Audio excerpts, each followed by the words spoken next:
శ్రీను వైట్ల గారు, నేను అంటే one of the very film loving boy అండి. అంటే లైక్ ఫిలిమ్స్ డైరెక్టర్స్ బాగా అనలైజ్ చేస్తూ ఉంటాను నేను. హిట్ అయితే ఎందుకు హిట్ అయింది, ఫ్లాప్ అయితే ఎందుకు ఫ్లాప్ అయింది, రాజమౌళి గారు ఆయన ఆయన థింకింగ్, ఆయన మేకింగ్ ఆఫ్ ఇవన్నీ కూడా, అంటే శ్రీను వైట్ల గారు కామెడీ అట్లా ఇవన్నీ కూడా ఫస్ట్ నుంచి ప్రతి డైరెక్టింగ్ స్టడీ చేయడం అలవాటు. నాకు సినిమా ఇండస్ట్రీ సంబంధం లేదు, అయినా కానీ I like to study everybody, like heroes, అన్ని అన్ని కూడా నాకు చాలా అలవాటు. మీరు ఈ ఆవిడ సినిమా ఏంటంటే నాకు అర్థం కావట్లేదు. మీరు ఇప్పటికన్నా రియలైజ్ అయ్యారా ఇట్లాంటి చెత్త సినిమా ఎట్ట తీసా అని చెప్పి? ఏం సినిమా అండి అది? ఒక్క ఫ్రేమ్ అన్న బాగుంది అందులో? స్టోరీ లేకపోయినా పర్లేదు, మామూలు లాగిచ్చేయచ్చు, కామెడీతోనో దాంతోనో దీంతోనో వచ్చినట్టు చిన్న కొంచెం సస్పెన్స్ క్రియేట్ చేసి ఏదో ఒకటి చేసి ఒక సినిమా లాగిచ్చేయచ్చు. అసలు ఒక్క ఫ్రేమ్ అన్న బాగుందంటే ప్రతి ఫ్రేమ్లో బండ మొహాలు, నల్ల మొహాలు, బాగా పిచ్చి మొహాలు, ఎకిల్ నవ్వులు, ఏందండి ఆ సినిమా? మహేష్ బాబు స్టాండర్డ్కి తగ్గట్టు ఉందండి ఆ సినిమా. మహేష్ బాబు గారు కూడా చూసి అనుకోవాలి ఏంటి ఈ సినిమా, ఏంటి ఇది అని చెప్పేసి. మీ చుట్టుపక్కల జనాలందరూ బాగా వచ్చింది అనగానే తీసి కొట్టేయటం అంటే సినిమాని.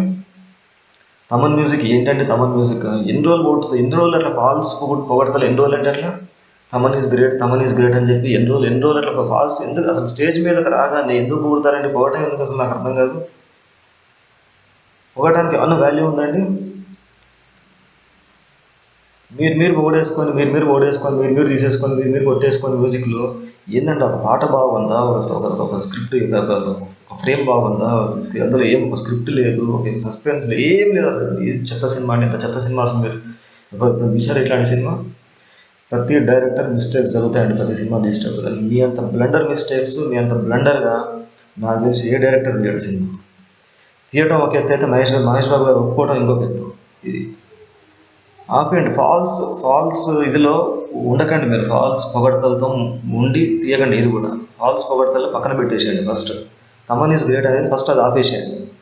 ఏం మ్యూజిక్ అండి, ఏం పాటలు అండి? ఒక్క సినిమా కాదు, ఒక్క సినిమా చూపించండి. లాస్ట్ 3-4 సినిమాలు ఒక సినిమాలో పాటలు బాగున్నాయండి. ప్రతి ఒక్కరు తిట్టుకుంటున్నారు ఎందుకు తమన్ అని తమన్ లేపుతున్నారు అని చెప్పి. ఇంటర్నల్ పాలిటిక్స్ ఉండొచ్చండి, మంచి కొట్టే వాళ్ళని పక్కన పెట్టవచ్చు, లేకుంటే ఈయన లేపడానికి ట్రై చేయవచ్చు. కానీ వద్దు, ఎందుకు మనకి అనవసరంగా జనాలు ఇబ్బంది పడుతున్నారు. పిచ్చి మ్యూజిక్, పిచ్చి స్క్రిప్ట్లు, పిచ్చి డైరెక్షన్లు, పిచ్చి ఏంటండి ఇదంతా? రెప్యుటేషన్ ఖరాబ్ చేసుకోవడం కాకపోతే.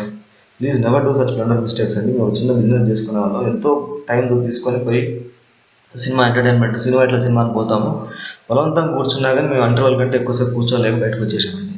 ఇంత చెత్త సినిమా ఏది? మేము బాగాలేని సినిమాలు కంపల్సరీ చివరి దాకా చూసి అనలైజ్ చేసుకుంటాం, ఎందుకు బాగాలేదు, ఎక్కడ పోయింది, డైరెక్టర్ ఎక్కడ ఫాల్ట్ అయింది, ఏంటి అనేది.